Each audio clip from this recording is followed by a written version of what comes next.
Assalamualaikum warahmatullahi wabarakatuh. Selamat datang di pertemuan ke-12 mata kuliah program Linux. Kali ini kita akan membahas praktikum sesi NFS dan Samba. Oke, seperti biasa saya menggunakan 3 mesin di VirtualBox, ada Ubuntu 20.04, kemudian CentOS 8 dan Windows 7 Pro. Oke, yang pertama kita akan men-setup NFS server di Ubuntu yang nantinya akan terhubung ke NFS client di CentOS 8. Oke, saya sudah di Ubuntu. Sekarang kita tinggal buka terminal. Oke, seperti biasa kita cek IP kita masih sama, kemudian kita tes koneksi ke internet untuk memastikan ya saya sudah terkoneksi. Oke, selanjutnya seperti biasa kita akan melakukan update, sudo apt update, masukkan password.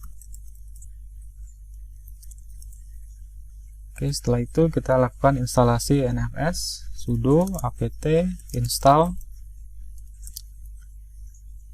NFS -kernel server -server. Oke, setelah NFS kita install, kita bisa membuat folder yang akan di-sharing. Misalnya saya akan buat sudo mkdir -p NFS. Saya bikin di var NFS sharing seperti itu. Jadi saya sudah punya saya bisa ls var ls -l var NFS. Oke, dia punya nobody no group. Oke, jika belum saya bisa lakukan perintah seperti ini, sudo change owner nobody -2 no group /var /nfs /sharing. Seperti itu, sama nanti ketika nobody no group. Nah, langkah selanjutnya adalah kita akan mengekspor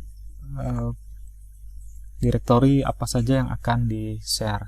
Jadi untuk itu kita perlu edit sudo nano etc export. Nah, di sini by default kita bisa mengetikkan tadi perintah lokasinya var NFS sharing, kemudian IP-nya IP dari si CentOS atau client 168.104, kemudian permissionnya rw sing, kemudian misalnya saya tambahkan no subtree-check itu. Kita bisa tambah yang lain, misalnya home yoga gitu, kemudian alamat kliennya 192.168.100.4 sama rw sing, saya tambah misalnya no root squash sama no subtree check ya. Oke. Jadi di sini adalah folder yang akan di-share di sisi server. Saya bikin 2 /var /nfs /sharing, kemudian /home /yoga, kemudian di sini ada IP kliennya berapa yang akan mengakses, kemudian di sini file permissionnya. Jadi saya bikin misalnya rw sing no subtree check, yang kedua ada rw sing no root squash sama no subtree check gitu ya. Oke, jika sudah kita simpan, Ctrl X, yes. Maka kita bisa restart NFS kernel tadi, sudo systemctl restart NFS kernel server. Oke, jika sudah, kita bisa cek statusnya sebenarnya, sudo firewall ufw status. Nah, sebetulnya di sini sudah saya tambahkan anywhere gitu ya. Jadi saya tidak perlu tambahkan lagi gitu karena sudah ada. Jika belum, bisa ditambahkan dengan perintah ini, sudo ufw allow from IP kliennya 192.168.100.4 to any port gitu ya, NFS. Nah, seperti itu.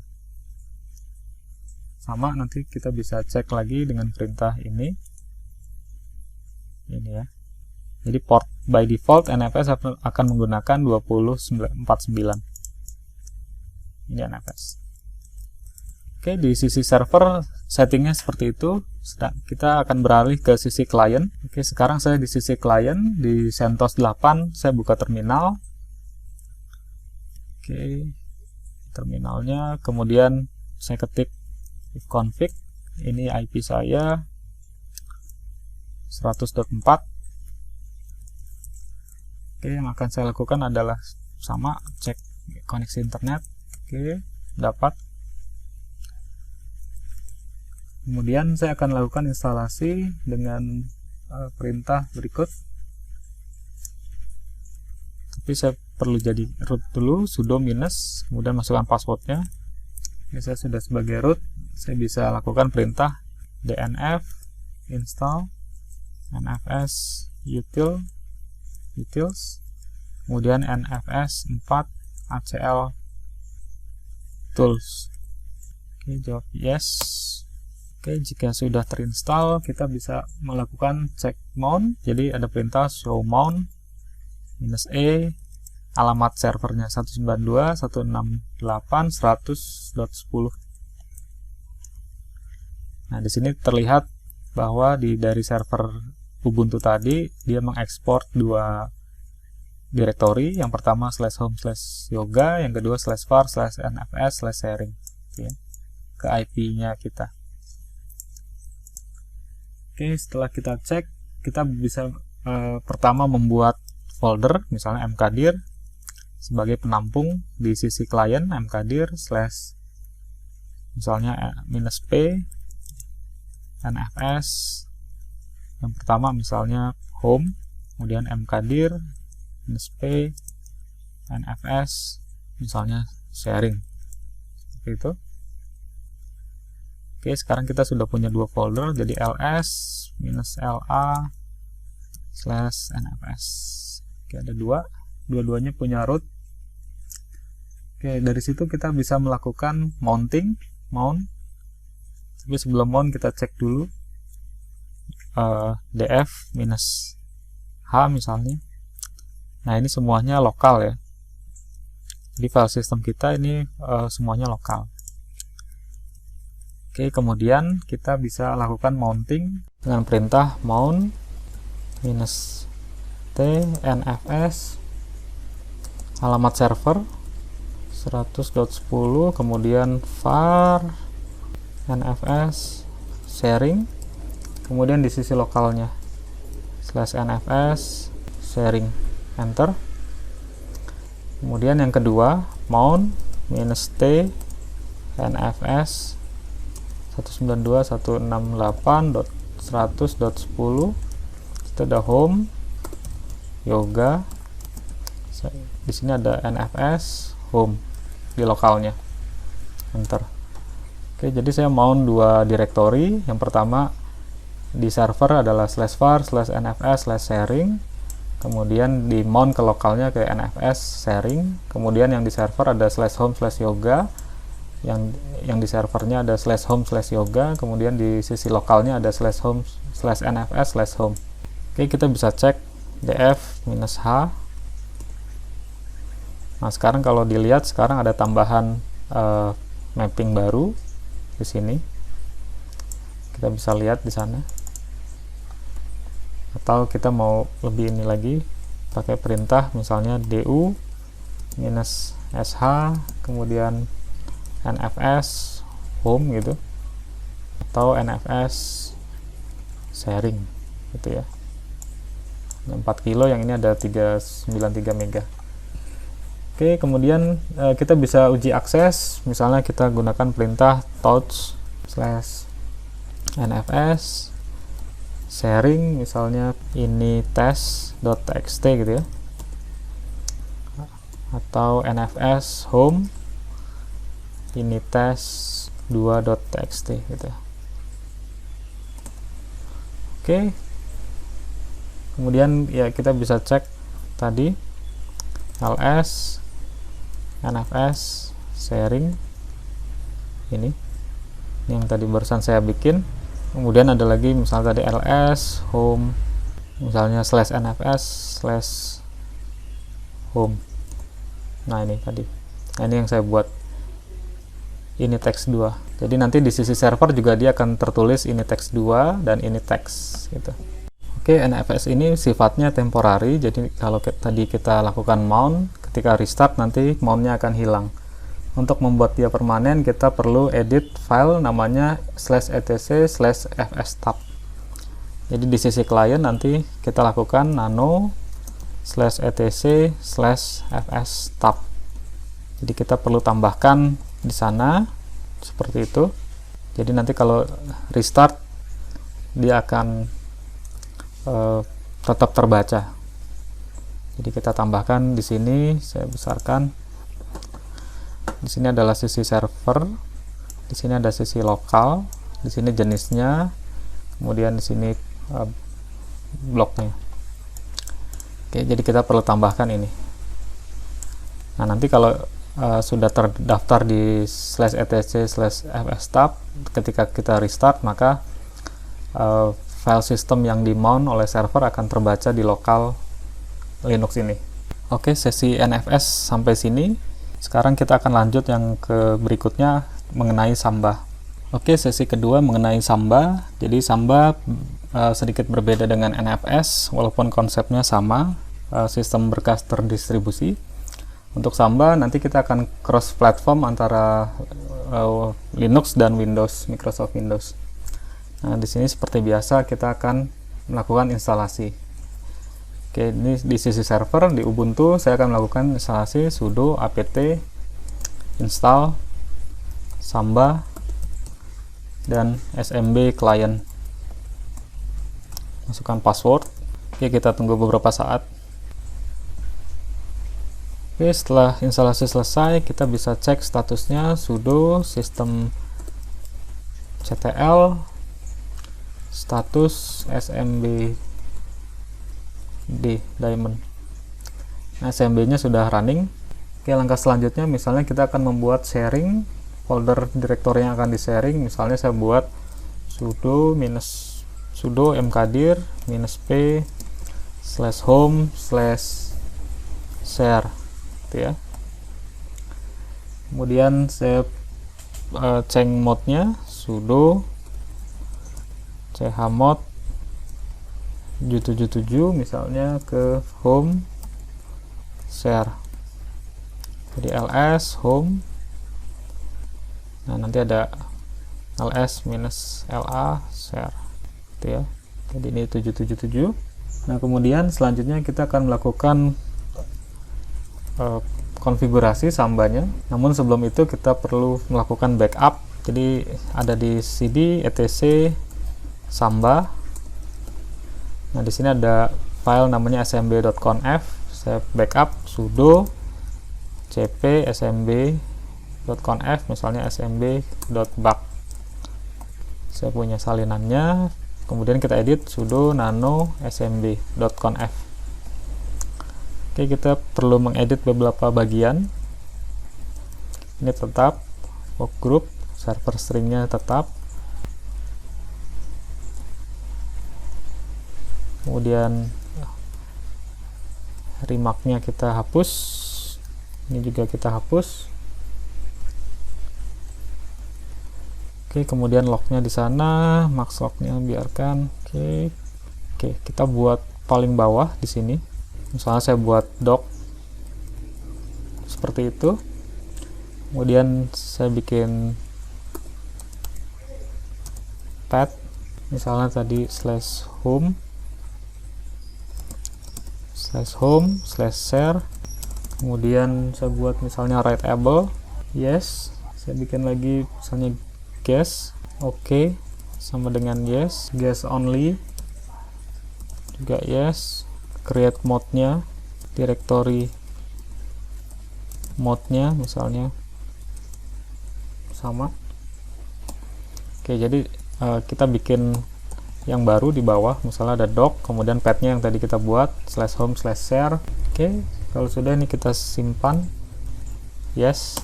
Oke, di sini kita bisa cek tadi ls/ls-la/home. Oke, tadi folder share ini yang kita buat itu punyanya root. Jadi kita bisa cek grupnya sudo chgrp samba share/home/share. Nah, sekarang grupnya sudah ke samba share. Oke, setelah itu kita lakukan buat user baru. Jadi pada prinsipnya Samba punya mekanisme berbeda, jadi dia punya user baru. Oke, kita lakukan perintah ini.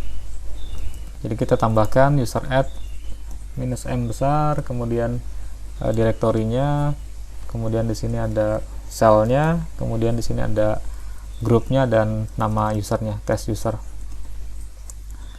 Oke, setelah kita buat user barunya, kita bisa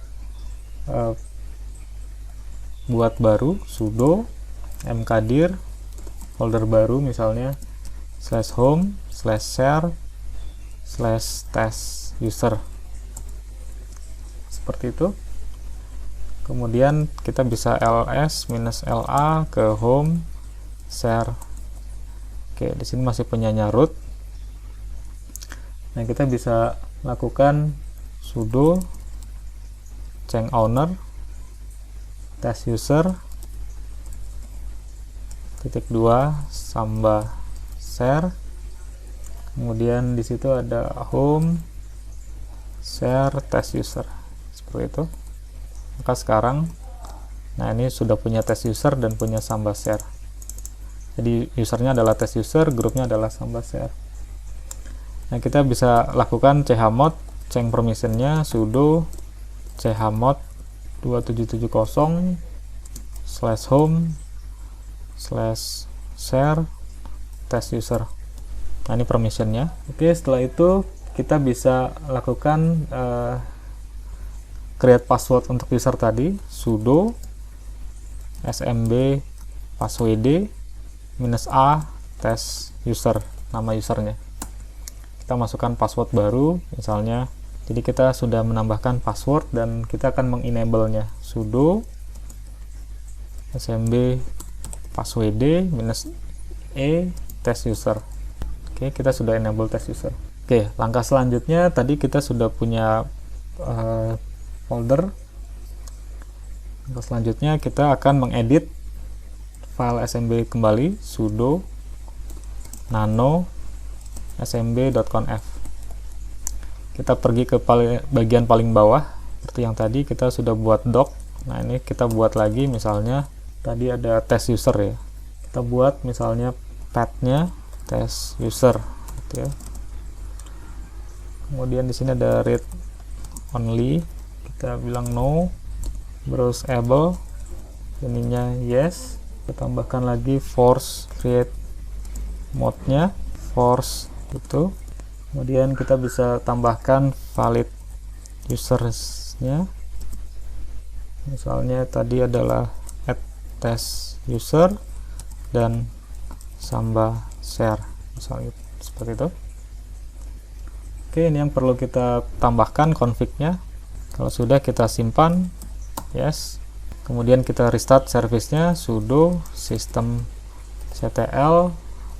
restart smbd sama nmbd. Oke, seperti itu. Nah, kita bisa langsung juga sudo allow di firewall-nya, sudo ufw allow samba. Jadi kita bisa allow samba. Oke, sudah.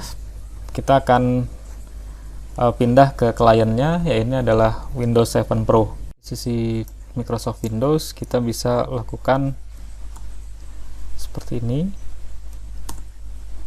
Nah, di sini kalau dilihat sudah terbrowse ya, seperti itu.